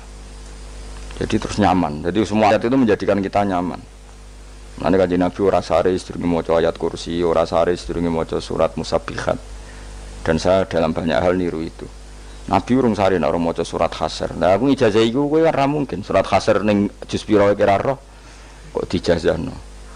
Sing iku lho sing diakhiri suti law anzalna hadzal qur'ana ala jabalil la ra'aitahu khashi'am. Itu tapi mulai kok ngarep subhanallahi ma fis samawati wa ma fil ardi wa huwal azizul hakim. Terus waladhi akhrajal ladzina kafaru min ahli kitab ya bener subhanallah ma fis samawati wa ma fil ardi terus tak terus itu waladhi akhrajal ladzina kafaru min waladhi akhrajal ladzina kafaru min ahli kitab min diyarihim li awalil hasyr ma dzanantum ayakhruju wa dhannu annahum mani'atum husunuhum min Allah fa'atahum tak terus serang rapal jadi itu akhirnya yaitu tadi terakhir apa ya'lamu ma baina aydihim wa ma khalfahum terus wala yuhituna bi syai'im min ilmihi illa bima. Dan seseorang itu tidak punya ilmu kecuali dengan kadar dikehendaki Allah. Bahwa kita ini selalu objek. Punya ilmu ya dikasih, punya rezeki ya dikasih, punya apa saja di. Sehingga status kita makhluk, statusnya Allah khalik, statusnya Allah itu memberi, statusnya kita hanya penerima. Itu bahkan termasuk bab ilmu. Bab ilmu itu tahunya kita ya hanya diberi illa bima terus wasya kursiyus samawati wal ardo dan kursinya Allah itu meliputi langit bumi sehingga kita tahu wah keren. Terus wala yaudu hifdzuma dan ketika alam raya sebesar ini Allah tidak pernah capek mengurusnya. Ya, sampean tak pasrahi gawe kok ngrumat srengenge. Sampean ngrumat listrik omahmu lho kadang kabel pedhot, dope pedhot. Iku Allah ngrumat srengenge mulai digawe nganti saiki. Gak tahu mati, gak tahu bayar. PLN itu kon gawe 0, sekian gak tahu rusak setahun kon jamin orang arah iso. Allah gawe srengenge mulai Nabi Adam nanti saiki ora tahu bengkelno. Oke gak tahu mikir ngono, jen rawali yo. Lah srengenge misale error terus pangeran ngumumno, laren sik 3 wulan lagi ditoto. Ya repot dul-dul. Ngono kok ora tahu mikir bocah kok. Ngono utek sing anut wali-wali itu teke waras. Menduwe ora di dhuwit sumpek di dhuwit seneng wis ngono tok pikirane. Ora tahu kagum mbek srengenge, ora tahu bengkel, ora tahu. Mergo mau ora bakat wali itu teke wis innalillahi wa inna ilaihi raji'un. Ngono ya kok urip ngono. Habis ben urip pancen wae apa? Mati rame-rame apa? Untunya nak rano ku ya sepi tenan. Gak ana wong gawa nasa ilfat ngalor gitu. Ngaji sepeda dibayar paham yang mulai apa yang mulai nggak takut ibu cuy barang mau kaji mau Gus Pak nerang nopo delok rekamane ada dong tapi aku lebih seneng ngono timbang kowe nyimpolo malah tambah keliru kabeh Kulo nu paling asline paling ra cocok ngaji disimpul lho. Uteke beda kok nyimpul terus piye. Tapi dilarang piye niate ya seneng, tapi didukung mesti keliru. Wong nyimpul keliru. Mergo mesti nganggo uteke dhewe. Wis ben kono rame-rame apa? Dunya. Kulo kadang mikir ya Allah. Lah saiki PLN ngurus listrik sa Indonesia iku dibagi-bagi per wilayah. Jogja tok, kok Bantul tok iku wae bengkel. Apa nggih srengenge iku langsung bener terus. Nek wong bosen digawe bengi ben ra ketemu srengenge digenti bulan nek enak. Kok bosen matahari, bosen rembulan ana mendung wis turu. Diamuk bojo lah laudan selali. Sekarang itu segampang itu ngatur dunia itu segampang itu. Paham ya? Jadi enak lah pokoknya urip wis enak, pokoke kabeh anut pangeran wis enak. Wala yautu khifruhuma wa huwal alil azim terus turu. Semun Gusti kula tak tilem seteng dunia baik-baik saja. Sowan nang mbek pangeran. Lah maca ngono kok ngenteni kundangan. Kok kon dadi wali kuwi. Lah sing ora hafal ayat kursi terus ngritik. Ora hafal. Bid'ah ngono. Wis apal lose wis darah di bitalah penting kowe hafal ayat kursi sik. Apal? Ndak. Ya kowe apal sik terus lagi bid'ah ora apa-apa. Dadi mergo ngono. Kaya kula misale bid'ah ora bener, mergo ora tahlilan lah yo maca. Kula yo bingung ngadepi jenengan belon ndi padha ora jelas e. Yo ayat kursi ku waca. Nah, tentu ayat yang seperti ini kan enggak mungkin kualitasnya setingkat nyuwun sewu ayat wa kulu wasrobu. Makanya banyak ulama sampean delok teng kene itqon teng kitab-kitab tetap ada ayat sing spesial, ada ayat sing spesial tapi tentu enggak sekelasnya. Jangan kamu katakan atas bawah nanti suul adab baik kalah muwah, tapi tentu spesialnya ayat kursi itu tentu super karena menerangkan Allah sendiri. Sementara beberapa ayat menerangkan hak kita sebagai manusia, misalnya wa kulu wasrobu, tentu kualitas fadhailnya beda, tapi jangan katakan klasmen, jangan, karena kurang sopan dengan kalam wah, tapi tetap beda. Makanya Nabi ngendikan ayat 3 apa loco nabi turu waca di mana-mana waca. Oh, Nabi begitu bangga dengan ayat kursi. Akhirnya kena bakul ditulis di paham apa? Ditulis didol. Baru kayak didol ya kayak hikmah yang akhirnya dipasang ning ruang tamu. Akhirnya ketara iki wong Islam bera Islam barokah ya ayat kursi. Sing aku pokoke berpikir positif wae. Wah, berarti sing di omah Islam bukti nopo ono ayat kursi ini. Lho kula nu beberapa kali diselametno ayat kursi. Kula nak ning perjalanan marung. Itu kadang yang merasa nyaman mergo ning warungnya ono ayat. Wah, berarti Islami lah. Ora kuwatir iki ono daging celeng, tetep nulung ngono. Ya ini jujur mawon kula niku tetep asobia artinya nek ning perjalanan sing gak jelas lor kidule ora ro daerah kok marung ana ayat kursi paling ndak kan orang ini punya etika kira-kira ora bakal apa jualan daging babi lah misalnya ya tetep bantu lah tetep umpamane terus dikek nggon salat sanajan to sing duwe misale mbok salat ora ya ora perlu ya aja suudon ngono wis anggap ae mosok masang ayat kursi kok ya sih gitu kan lumayan ada perangkat yang itu. Akhirnya bakule payu ayat kursi ini, sing di omah ya payu promosi nek iki Islami, sing blonjo ya nyaman, wis padha enake lah. Ayat kursi ini sing ngenes mergo tinggo. Ya tapi ya ndak lah. Nak niate ngono ya tapi ya ayat kursi tetap mulia dengan dirinya sendiri. Kulo seneng tenan mbek jeneng ayat kursi ya Allah. Ya tadi kekhawatiran kita punya Tuhan yang tidak sempurna itu terjawab bahwa Tuhan kita super sempurna. Jadi kalau bayangkan grepe turu jeneng senengnya wow Gusti nak kula turu iku langit bumi gak masalah. Bayangno nak pangeran sing turu sistem Tuhan hancur. Makanya syaratnya jadi Tuhan tapala takhuduhu sinatu walan. Padahal kita menyaksikan Nabi Isa turu. Beberapa yang dituhankan selain Allah turu ngantuk. Bayangno misalnya kowe pas donga sing mbok dongani turu. Kan kacau, makanya Allah mensifati dirinya dan itu memang fakta la ta'khuduhu sinatu walanam. Allah ora tau ngantuk ya mboten nate sari. Akhirnya sewenang kita sewenang banget mbek pangeran mergo dengan sifat-sifat seperti itu. Akhirnya raditu billahi napa rabba wa bil islami dina. Raditu billahi napa rabba wa bil islami dina. Raditu ridho ingsun billahi lan rabban sebagai pangeran. Aku ridho banget, seneng banget Allah sing dadi pangeran. Muga mau pangeran liyane Allah yo kacau tenan. Nanti pangeran terus turu. Terus ngantuk, nak ramangan lemes kan pusing. Apapun hebatnya Nabi Isa misalnya buat pangeran ya pusing. Kadang pas sare, dungani tenan jebule pas apa? Sare ribet. Tapi kita di pangeran sing la tak khuduhu sinatu wala namu bil islami dinan wa bi Muhammadin sallallahu alaihi wasallam rasulan wa nabiyan wa bil Qur'ani hukman wa imam. Dan kita ridho Quran sebagai panduan hukum lan dadi imam. Imammu panu itu. Mulane kula nang jamak takdim angger kira-kira wis setengah pitu kita jamak nak pas lunga. Nggih sering jamak kalau tiang-tiang, tapi niki dereng isak. Ya pokoknya cara aku wis ngisak, cara aku ora kudu mbok. Pokoke cara aku wis isak.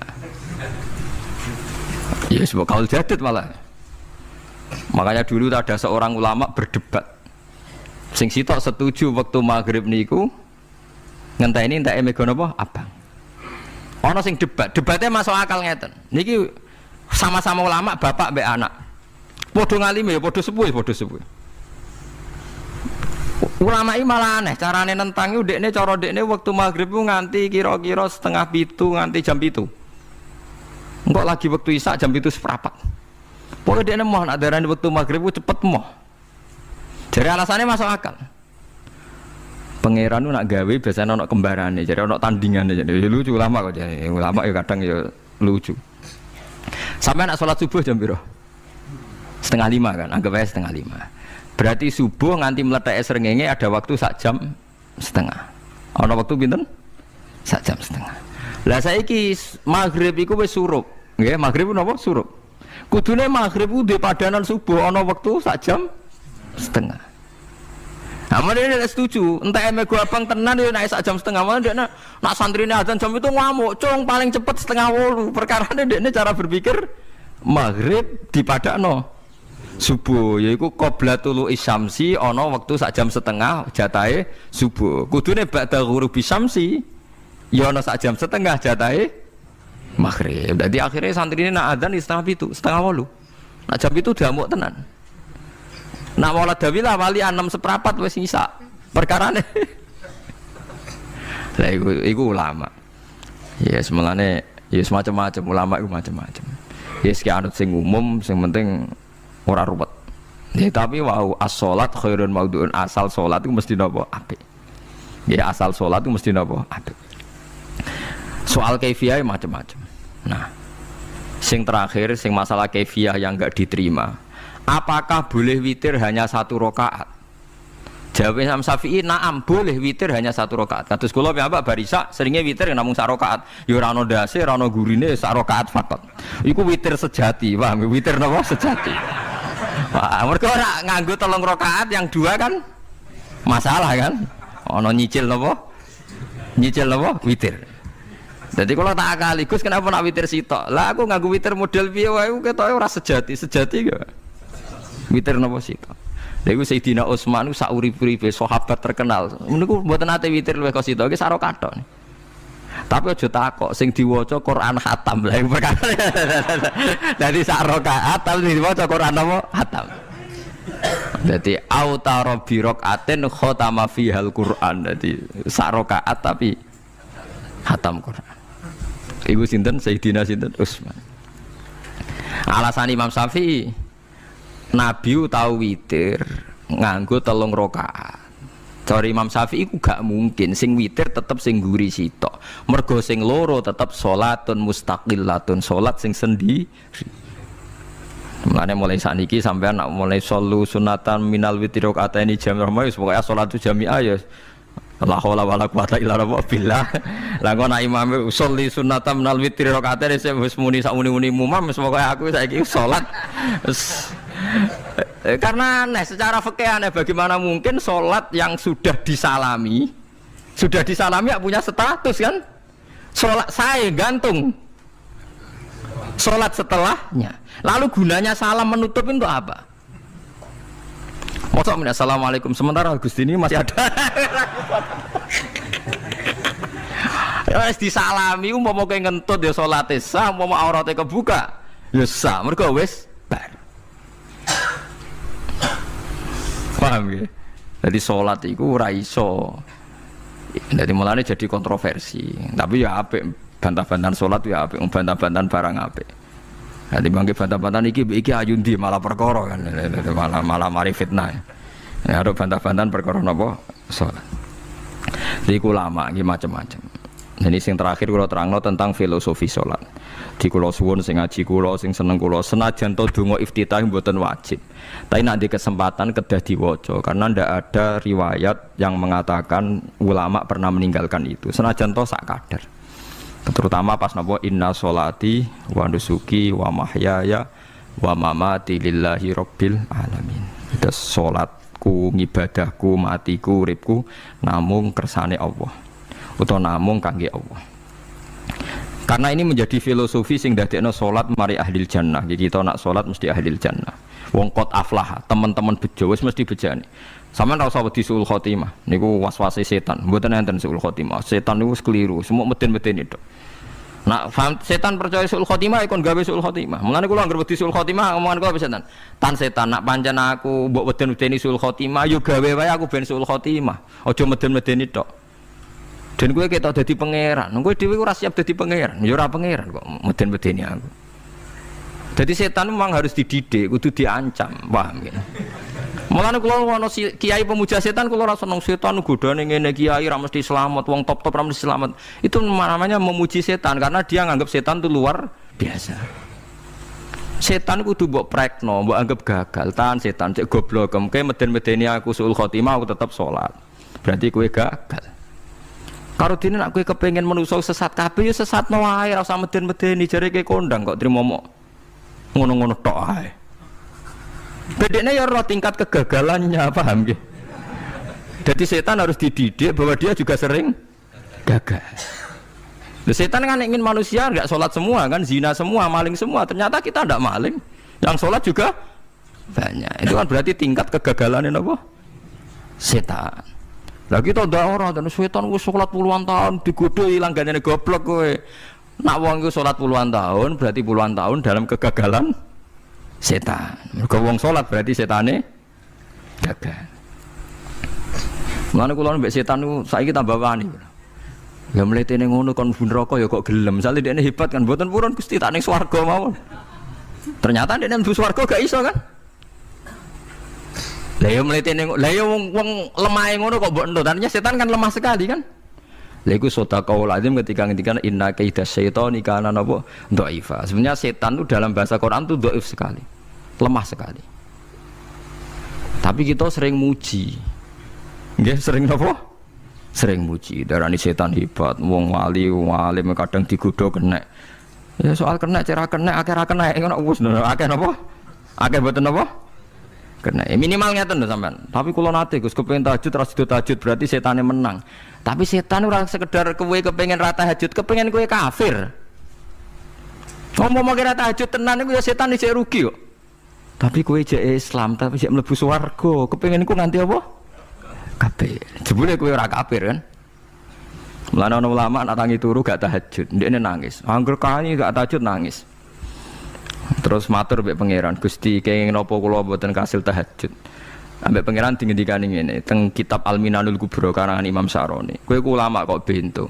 Sing nurokno kowe sapa? Nggih jenengan Gusti. Sing maringi tangi sapa? Nggih jenengan. Ndak wis anggap ae kabeh kersahku, ora kersane setan. Wis bar. Mulane aku lara mati tahajud keterusan nggih tenang mawon kula. Kula duwe ilmune, Kowe ulama kok bento. Sing nurokno kowe sapa? Nggih jenengan Gusti. Sing nangene sapa? Nggih jenengan. Kula iya, sak kabeh ku sing ngersakno aku ridho ra wis bar jan. Mulane nek nak tangi ra di tahajud nggih ridho mawon. Apa meneh bedino.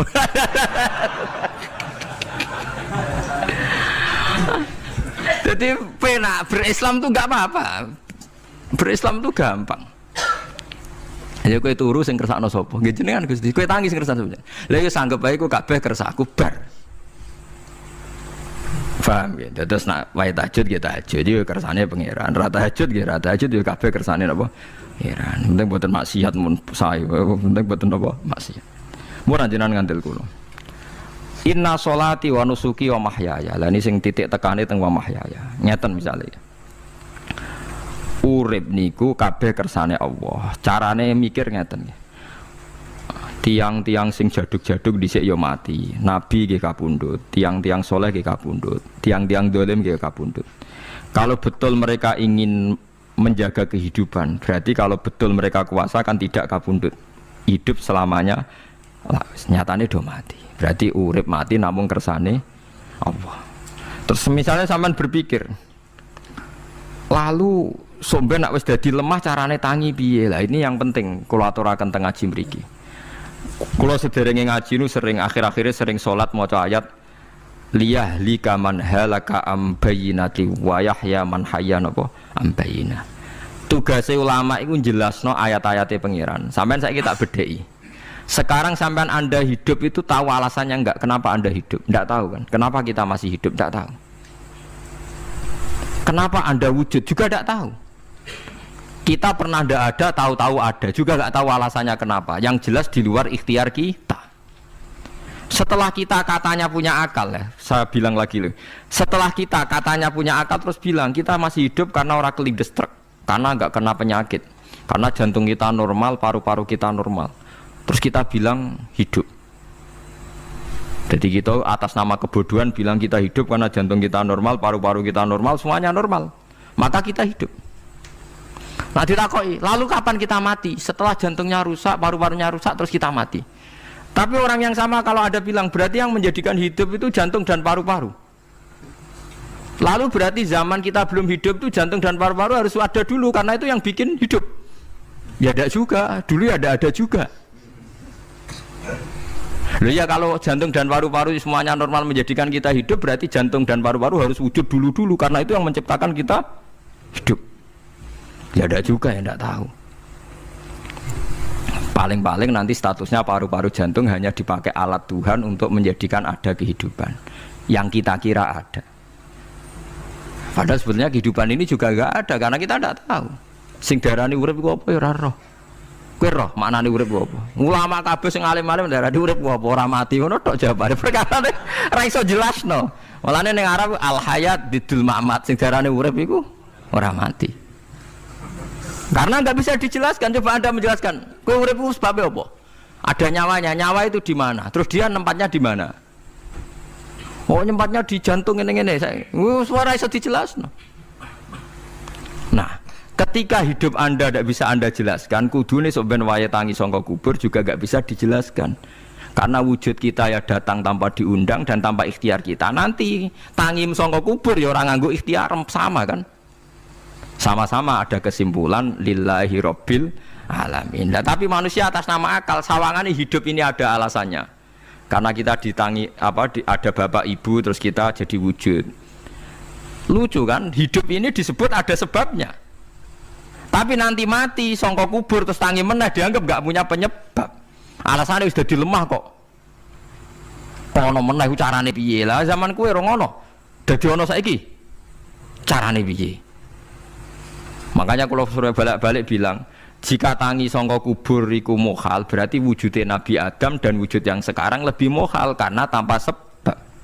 Ya tanpa apa? Sebab. Lho nggih to, aneh Nabi Adam mek sampean saiki no, dadi roh gentayangan dhisik kopo cucuk dadi sakmene iki. Do diutang, di kasus, do demenan. Aneh budi. Aneh wujud yang sekarang karena wujud nanti ning ora-ora mahsyar wujud dari wujud yang sudah ada. Sementara wujud kita yang sekarang dari tidak ada. Lain ngomongane pangeran didik napa hal ata alal insani khidum minad dahri lam yakun syai'am mazkura. Manusia itu harus ingat bahwa dia pernah tidak ada. Nah, dari tidak ada ini menjadi ada adalah ayat bahwa wujudnya dia tidak ikhtiarnya dia sendiri. Mulane setan dinyak pangeran. Karo dene kok nyembah setan. Ma asyadtuhum khalqas samawati wal ardi wala khalqa anfusihim. Wa ma kuntum muttakhidal mudillina aduda. Setan kok mbok dewak-dewakno piye? Apa setan melok gawe langit bumi? Ora. Apa setan gawe awake dhewe? Ora. Umpama setan gawe awake dhewe mesti dekne milah berpenampilan ganteng, gerduwe ku elek kabeh, wewe ge elek kabeh. Umpama dekne gawe awake dhewe milih dadi napa? Ganteng. Mulane tiyang sing pun wusul nak roh setan mlebu neraka. Wah berarti setan ra hebat, mletene ngono jebule milih nggon neraka. Kudune nak hebat kan milih nggon apa? Swarga. Lho niku mun kersane pangeran nek setan dakok neraka nek wong apik dakok swarga. Lah iya trimo diatur koyo botol ngono ae kan. Artinya jika Anda bilang wis kersane pangeran setan dakok neraka, berarti setan mau koyo botol koyo watu sing ditata sing duwe. Berarti setan ndak siapa? Siapa. Sama dengan kita ndak siapa? Siapa lam yakun syai'am. Lah nek ora ngerti siapa-siapa terus wusul inna sholati wa nusuki wa mahyaya wa mamati lillahi rabbil alamin. Dadi urip kula mati kula sedanten ikhtiar kula namung kagungane napa jenengan. La syarika lah pun mboten enten tiyang sing sinten mawon mboten enten sing ngatur niku. Terus wa bidzalika umirtu wa ana napa minal muslimin, dan dengan keyakinan niki kita diperintah. Jadi donga iftitah senajan to mboten wajib tapi itu filosofi dalam hidup. Kersane jenengan napa nggih delok dunya niku pun bar. Urip ya kersane pangeran ya mati kersane pangeran. Mula kadang nggih mikir aku nek mati bar mati jebule gak kiamat-kiamat tak kesuwen cah ngenteni atusan napa tahun misalnya. Anda tidak usah khawatir begitu. Zaman Nabi Adam nganti bapak amak wis saiki 7.000 tahun. Kok ora protes mbek pangeran? Terlambat Gusti saya menyaksikan dunia karena 7.000 tahun yang lalu. Ya saniki kan pun tahun pinten toh? 7.000 ya. Umur dunia saniki pun pinten? SM itu kalau menurut penanggalan agama itu 5.000 tahun. Sebelum Masehi dihitung Nabi Adam itu, pokoknya dihitung langit bumi ini pinten? 5.000 tahun. Lah saniki tahun 2000 sekitar 7.000 tahun. Padahal wonten sing ramal umur dunia mau pinten? 7.000 tahun. Jadi enak sing mun diutang-utang mun beres nih mun bar nih mun dianggap bar nih mun muntah ini jari ini tapi dieling-eling nggih kula suwun senajan to ilmu niki mun lazim diyakini tiyang Islam tapi sampean ulang-ulang kados srengenge misalnya kula nak delok srengenge niku eling berarti urip ning swarga selawase-lawas iku mungkin karena Allah bisa menciptakan benda yang begitu panas tapi punya daya tahan atusan tahun. Pemenang nak cara discovery ya nak ngitung malah jutaan tahun yang lalu malah bawa hitungan kontiwa dari dinosaurus 400 juta tahun. Padahal agama nanggali bumi namung pinten 5.000 tahun sebelum napa Masehi. Tapi nak cara ngomong ilmuwan jutaan napa sing ngitung ya sapa terus ke apaan terus.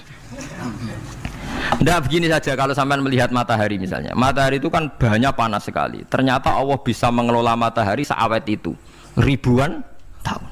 Apalagi ngelola kita. Kita ini untuk abadi lebih gampang. Karena bahannya tidak panas, nggak gampang rusak. Terus gampang direproduksi, maksudnya gampang digantikan. Maksudnya kan di masa lalu kan kena. Kayak Rohin udah anak keriting akeh kok putune kan gampang. Lho kalau mikir mau gampang ya ten. Misalnya buaya guys yang masyhur dianggap hewan purba yang terlama. Manusa ilang wis ketok angel. Misalnya kayak boyo mati ana anake meneh, anake ana anake. Nabi Adam kan ngoten. Wong sitok di ketahanan sampai saiki, gonta-ganti wong. Artinya berarti ada gen Adam yang abadi sampai sekarang kan karena setiap manusia sekarang berarti ada gennya Adam.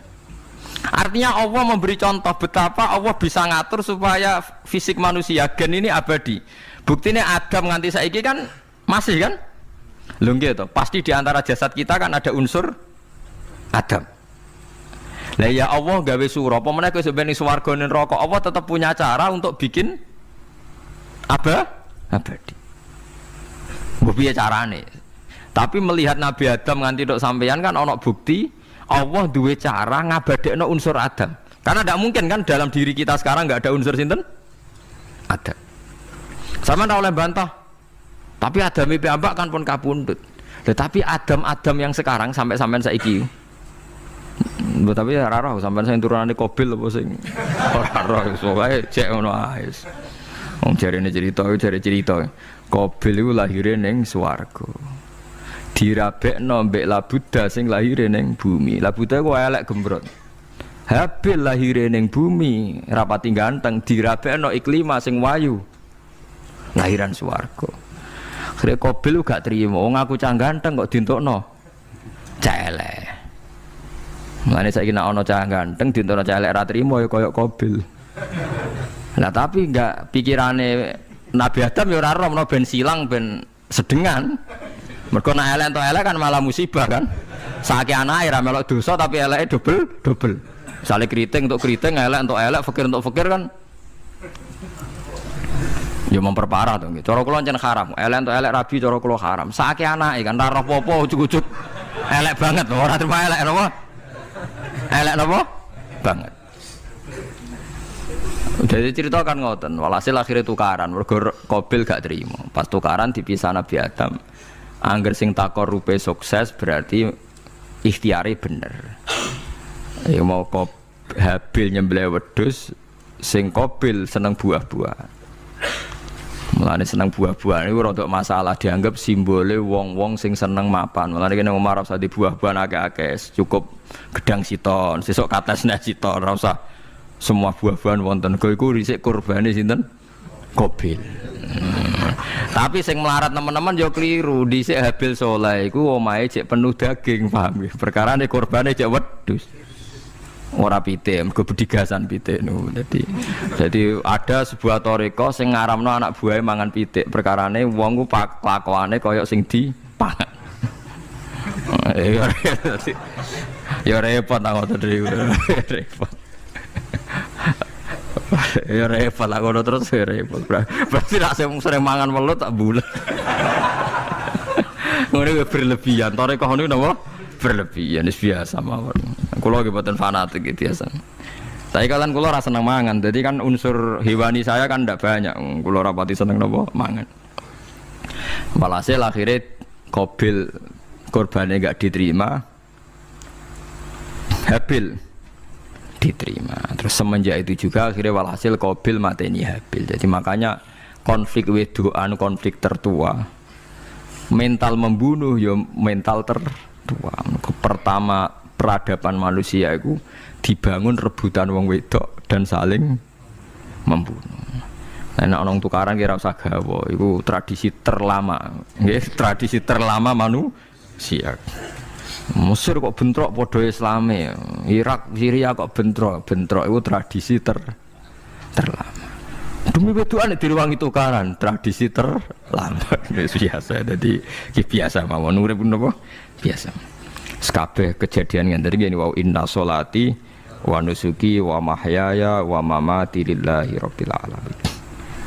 Semacam-macam ya nek tiyang tasawuf ngartekno kabeh iku kersane Allah. Nek tiyang fikih ngartekno semua ibadah kita diikhlasno ora golek imbalan namung kabeh dipersembahkan kangge Allah. Cuma teori fikih ini ada kelemahannya, kesannya Allah itu butuh kita kasih. Padahal kita bisa sholat yang nganggo hidayate pangeran, iso zakat yang nganggo donyane pangeran. Kok kowe ngrasa zakat itu donyane sapa? Mulane sing bener gitu teori tasawuf, kita iso sedekah ya kersane pangeran. Sing kita sedekahno nggih donyane pangeran. Berarti lillahi. Nah, jadi lillahi ta'ala artinya nak cara tasawuf itu bahwa semua kebaikan kita ini karena Allah, karena hidayat Allah. Nah, cara fikih mboten kesannya kita yang berbuat lalu kita ikhlaskan Allah. Tapi pertanyaannya kan kita bisa berbuat itu pakai fasilitas apa? Hidayatnya Allah juga kan? Nah, makanya ilmu tertinggi dianggap tasawuf karena tasawuf ini yang benar-benar lillahi rabbil alamin. Tapi fikih juga baik karena uang kan seneng GR tuh, namanya aku alhamdulillah berzakat. Muni aku alhamdulillah berzakat itu kan jora jelas. Muni aku ngrasa dekne pelakune, muni alhamdulillah kersane Allah itu ya bahasa paling gak jelas. Tapi ya apik muni ngono, aku alhamdulillah bersolat. Ya pamer nak aku bersolat, tapi ya ngakoni nak kabeh kersane Allah. Lah nak kersane Allah sing dipamer apane ngene ya ora jelas ya. Ya tapi itu apik lah. Muni apa? Aku alhamdulillah bersolat itu ya bahasa gak jelas, ya gak jelas juga bahasa itu tapi ben ngono. Paham geleng-geleng itu. Terus salat niku ini yang keempat kalau ceritani hikayatu sholatil khosyin. Saya baca di beberapa kitab Sayyidina Umar niku dipanah. Panah niku rak wonten mata pancing. Jadi nak melebu niku ditarik sakit, nggih. Nak ditarik napa? Sakit sekali. Ditarik dokter paling canggih pun sakit. Akhirnya Sayyidina Umar kondo, engkau tarik pas aku sholat.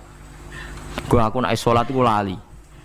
Tenan pas beliau sholat ditarik uga ubah blas. Ditakoki kok jenengan ora krasa blas ora. Mosok aku ning ngarepe pangeran eling pangeran krasa lara kan dadi aneh. Tapi alhamdulillah kowe krasa sing aneh ya kowe wong sowan pangeran kok roh ana wong liwat ya roh. Jadi Sayyidina Umar dadi khusuke Sayyidina Umar nganti dipanah ditarik wak kangelan. Lara. Pesen ning kok aku tarik pas salat. Mulane ora ana sahabat mati kecuali pas salat. Mergo pembunuhe roh paling lengah iku pas salat. Umar dipateni pas aku yakin wong nakal mateni rugen pas salat ra iso yakin aku yakin. Plengane ngono piye. Semasa salat tetep siaga aja. Iku sirine kena apa Umar dipateni pas salat. Kok musuhe ku ngerti sahabat tuh paling lali nak pas sholat. Sayyidina Ali kabudutnya nggih pas sholat. Dan alhamdulillah cerita itu enggak ada sekarang karena yang sholat luwih canggih, luwih napa? Canggih. Wah, tetap konangan lho. Sholatnya plengan dis. Konsentrasi penuh menjaga diri sendiri. Dadi gak eleh pangeran. Jadi justru itu nunjukno hebatnya Sayyidina Umar. Wes ngerti dalam bahaya tetap sholat. Nah, sekali sholat geleng pangeran tenanan. Mboten roh blas. Sayyidina Utsman nggih pas deres Quran wae rata-rata ulama dulu begitu. Maniku masyhur Sayyid Ali Zainal Abidin pas dia salat blandar ceblok sampai bajunya sobek omah kobong dekne ra roh. Ditulung siapa saja enggak tahu ya dia karena asik mbek pangeran.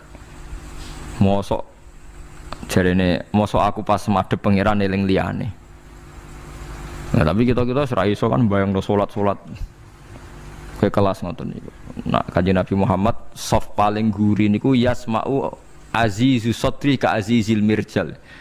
Nabi nak salat niku sing guri niku ngerti dentuman dadane Nabi saking wedine pangeran kados banyu sing umum. Ka'annahu husya alaih sampai Nabi meh pingsan saking wedine pangeran. Ini disebut taqsa'irru min hujuludul ladzina yakhshawna rabbahum. Jadi Allah nazzala ahsanal hadithi kitabam mutasyabihah masan ya taqsa'irru min hujuludul ladzina yakhshawna rabbahum. Makanya potensinya orang-orang soleh itu jarang sholat sunat karena sholat fardu saja butuh energi yang luar biasa. Meh kudu kesemper. Nah, alhamdulillah kita kan sholat biasa saja. Berarti qobliyah ya oke, ba'diyah ya oke, sholat ya oke, tapi cara dipateni wong ora iso.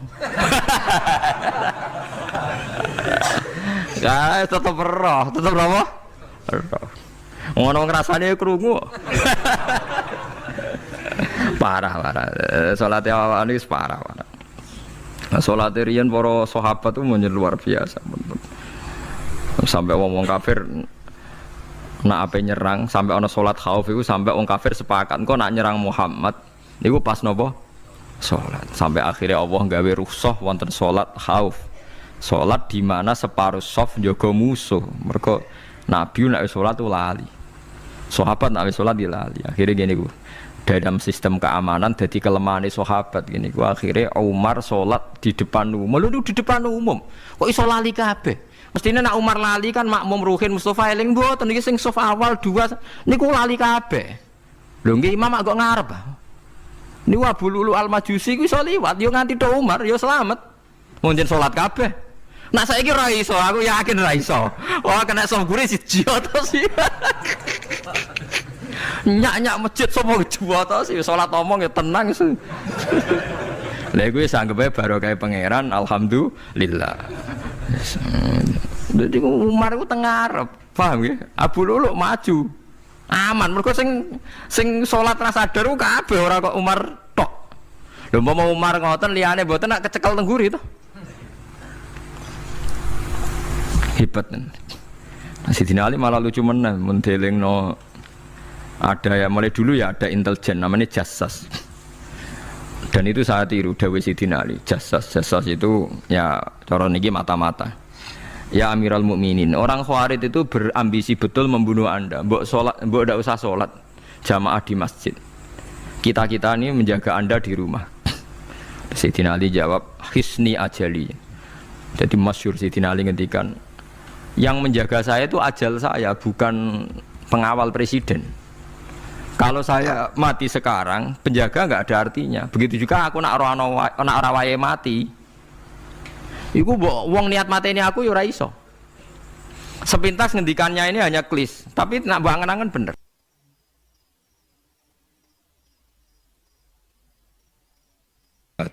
Sehingga di beberapa riwayat dijelaskan ada orang yang 500 tahun ibadah, nggak pernah maksiat. Ditanya sama Allah, kamu masuk surga karena apa? Karena ibadah saya ya Allah. Ya sudah, surga kamu 500 tahun saja, karena ibadah kamu 500 tahun. Ini cerita umur-umur orang dulu. Ya Allah, katanya surga engkau ini selamanya. Ya kalau yang selamanya itu rahmatku, kalau amal kamu terbatas ya surganya sesuai amal kamu ya terbatas. Ya sudah ya Allah, berarti masuk saya surga saya ini karena fadl engkau, karena anugerah engkau. Itu namanya apa? Diroyah. Diroyah itu satu kajian analisis di mana kita percaya riwayat, tapi kemudian punya logika, punya diroyah. Ini penting supaya tauhid kita ini kuat. Jadi dulu ada orang yang sangat cerdas, namanya Jubair bin Mut'im. Dia saking cerdasnya, juga kaya, juga tokoh, dikirim sebagai delegasi pembebasan Asra Badrin, tawanan Badar. Kemudian pas datang ke Masjid Nabawi, Nabi delalah pas baca Wattur wa kitabim mastur. Sampai pada titik Nabi baca Am khuliku min ghairi syai'in am humul khaliqun. Apakah penciptaan yang sedemikian canggih itu dimulai tanpa perwujudan, tanpa sesuatu yang real, yang maujud? Orang itu langsung bersimpuh, matur, ya Rasulullah saya Islam. Kada qalbi yatir, hampir hati saya, otak saya, pikiran saya itu terbang. Karena logika yang dibangun ateisme misalnya, kalau alam raya ini dimulai dari nihilisme, berarti logikanya apa? Al-adamu yakhluqu maujudan. Alam raya ini kan maujud. Maujud itu ada. Kalau yang lebih dulu itu ketiadaan, berarti ketiadaan menjadi sebab kewujudan. Kalau dalam bahasa Arab itu al-adamu yakhluqu maujudan. Sesuatu yang harusnya nggak jadi faktor karena ketiadaan, menjadi faktor sesuatu yang nyata. Itu kan nggak masuk akal. Ya, kalau alam raya ini ada al-adam sing yasbiku maujudan, berarti alam raya ini al-adamu yakhluqu maujudan, suatu yang tidak ada menciptakan yang ada. Dengan logika itu terus kita ngaji, diajari sama guru-guru kita, sifat dasar Allah itu maujud. Wallahu maujudun qadimun. Terus masuk. Yang harus distatuskan pertama dari Allah itu apa? Maujud, wujud. Karena dengan wujud ini layak menjadi penyebab adanya alam raya ini. Sehingga ketika kita menolak faham nihilisme atau ateisme, faham tanpa Tuhan, tanpa pencipta awal, kita punya diroyah.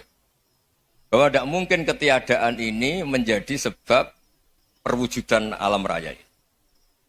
Yaitu amkhuliku min ghairi syai'in. Masa alam raya ini diciptakan tanpa sebab yang nyata, yaitu wajibil wujud. Siapa itu? Allah Subhanahu wa ta'ala. Begitu juga menyangkut sholawat. Orang boleh beda pendapat tentang redaksi sholawat. Ada yang sholli ala Muhammad, ala Sayyidina Muhammad, Nabi Muhammad. Monggo lah, masalah redaksi saja. Tapi setelah dianalisis, Nabi itu Pak Rektor, jadi Nabi setelah Nabi Isa saking dihormatinya sampai dituhankan. Juga jadi Nabi yang ada cerita masih hangat, orang Yahudi itu bunuh Nabi. Jadi yang satu mendudukkan Nabi sedemikian tinggi sampai kayak Tuhan, yang satu menjatuhkan Nabi sedemikian rendah sampai dibunuh. Kayak apa susahnya jadi Nabi Muhammad SAW. Kemudian dengan gampang Hadaddin agama ini bikin syariat yang bernama sholawat. Redaksinya monggo lah sesuai tradisi masing-masing. Allahumma sholli ala Muhammad, Allahumma sholli ala Sayyidina Muhammad, ala Nabiyina Muhammad, monggo lah. Tapi yang jelas redaksi ini kalau didiroyah dikaji, Allahumma itu Tuhan, Tuhan itu pemberi. Wa Muhammadun wa in jalla qadruh abdun min ibadi. Muhammad apapun tinggi derajatnya tetap berstatus hamba. Sehingga agama ini terjaga oleh syihotus sholawat. Agama ini terjaga oleh redaksi sholawat. Yaitu Allah tetap pemberi sebagai Tuhan yang enggak tersaingi, la syarikalah. Rasulullah Muhammad wa in jalla qadruh, apapun prestasinya, bisa mi'raj, bisa apa saja, tetap seorang hamba yang butuh muhtajun ila rahmatih. Jika redaksi Allahumma sholli ala Muhammad ini mengukuhkan yang Tuhan tetap Tuhan, hamba pilihan tetap hamba pilihan. Tentu dengan redaksi ini kemudian kita mendudukkan Nabi benar-benar posisi terhormat. Yaitu orang yang paling berhak dapat askat tahiyat, mendapat penghormatan Allah paling tinggi, yaitu Rasulullah Muhammad SAW. Dan itu diulang-ulang oleh Allah. Subhanalladzi asra bi'abdi. Status hamba ini diulang. Lagi-lagi ini bernama diroyah. Bernama apa? Contoh ketiga misalnya fihi ayatum bayinatum maqamu Ibrahim. Dulu orang Yahudi itu ada diskusi masif. Syaratnya Nabi itu mbah-mbahnya harus Nabi. Harus keturunan Nabi. Kemudian semua Nabi rata-rata di Palestina, di Syam. Lalu Muhammadnya asal-usulnya dari mana? Tahu-tahu orang Arab kok Nabi. Padahal orang Arab itu dulu jahiliyah. Walhasil terus diceritakan bukti Muhammad ini turunan Ibrahim adalah ada jejak kaki Nabi Ibrahim di dekat apa? Ka'bah. Fihi ayatum bayinatum maqamu Ibrahim. Kalau Nabi Ibrahim pernah di Mekah, artinya beliau pernah meninggalkan turunan yang di Mekah. Itu bernama Nabi Muhammadun sallallahu alaihi wasallam. Itu disebut fihi ayatum bayinatum maqamu Ibrahim. Nah, itu namanya diroyah. Diroyah itu satu perilaku keseharian kita beragama, kemudian tahu logikanya. Yang keempat misalnya, mangkana yu'minu billahi wal yaumil akhir falyukrim apa? Jaro. Orang yang iman karena Allah dan Rasul, maka memuliakan tetangganya. Andaikan pakai hukum sosial, tentu kalau tetangga kita baik, kita baik. Kalau kurang baik, kok kurang penggawean kan gitu. Tapi dulu itu pernah ada seorang ulama itu dibully ya, dikerjain sama anak muda tetangganya. Pak Kiai datang ke rumah saya, orang ini datang. Kemudian setelah di rumahnya, saya tidak jadi butuh sama Pak Kiai, silahkan pulang. Itu Kiainya senyum menikmati. Dan itu terulang 3 kali. Dibully seperti itu, dikerjain terulang 3 kali. Lalu tetap Kiainya tuh asik, seneng sekali. Lama-lama pun dia ini tanya, kenapa engkau tidak tersinggung? Padahal saya kerjain sampai 3 kali. Tak undang, terus tak suruh pulang, tak undang, tak suruh pulang. Kata Kiai tadi, yang memerintahkan baik sama tetangga itu Allah. Jadi saya nikmati ketika bisa baik sama Anda. Tidak ada urusannya dengan perilaku Anda yang menolak saya. Nah itu terus kita tahu, memang motifnya kita baik sama tetangga karena iman sama Allah dan Rasul, bukan hukum kompensasi sosial. Jadi kalau mau diteruskan Pak Rektor, saya ngajar di sini ya karena perintah Allah itu orang alim harus ngajar, bukan karena perintah Rektor. Kalau diteruskan. Ya saya mohon juga gitu, para dosen, para karyawan di sini, kalau nggak khianat dengan UI itu karena takut sama Allah, jangan takut sama Rektor. Kalau Anda baik juga karena Allah, jangan baik karena apa? Rektor. Bagaimanapun ya semua kita ini makhluk. Makhluk itu la yadurru wa la yanfa. Begitu juga melihat Indonesia. Melihat saya ini kan ikut di UI itu lama sekali, ikut sama Profesor Zeni, dari Profesor Zeni nulis tafsir. Mungkin Pak Hersoyo tahu banyak, dulu Pak Lutfi ya tahu banyak. Tapi saya memang nggak pernah terbuka karena ya memang nggak ingin sebenarnya. Kondisi ini kondisi darurat ini. Sehingga saya tahu cara berpikir Profesor Zeni, ya tahu komitmen beliau pada UI. Dan pendiri UI memang ya banyak yang dari tokoh NU, Muhammadiyah, dari tokoh-tokoh ormas yang lain memang didirikan banyak orang. Hingga UI memang nggak milik ormas apa tertentu. Dari satu sisi memang baik, nggak dikuasai ormas tertentu. Tapi nanti kalau keterusan ya nggak berbentuk.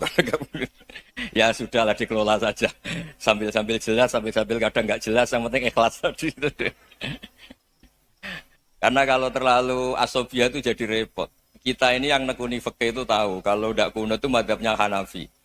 Kuno itu madhabnya Syafi'i. Tahu-tahu seakan-akan Imam Syafi'i itu NU, Imam Abu Hanifah itu Muhammadiyah. Padahal ini orang-orang yang sebelum NU dan apa? Muhammadiyah.